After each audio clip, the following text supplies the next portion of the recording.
Andy, will meeting with the Crown Prince, remember Biden called the nation a pariah state before he took office as the president, will it make a difference to getting Saudi Arabia and OPEC Plus to pump more oil, you think?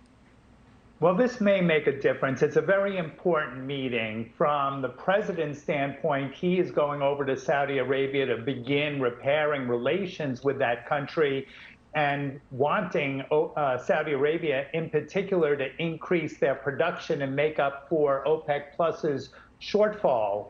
For MBS, it's also an important meeting because he's going to get really the recognition from the President of the United States that MBS, in fact, is the de facto leader of Saudi Arabia and will be for decades to come.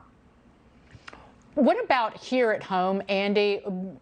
President Biden, there are all these policy initiatives that are on the table. Maybe we'll find out later in the week what happens, but getting a moratorium on the federal gas tax briefly, even checks or cards being sent out to people, all of that was on the table certainly in the last few days.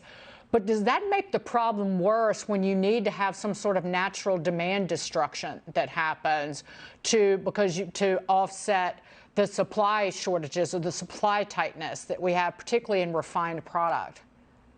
Well, there's two things the administration can do to immediately lower the price of gasoline. One, of course, is to suspend the federal excise tax of 18 cents a gallon. But as you point out, that does nothing to decrease demand. In fact, it keeps demand steady, and it doesn't do anything to get more oil out of the ground. The second thing that they could do, which I think could substantially reduce gasoline prices, is ease the EPA regulations on the type of gasoline that we're selling during the summer. That would enable refiners to actually make more supply and make the gasoline that we sell cheaper to produce.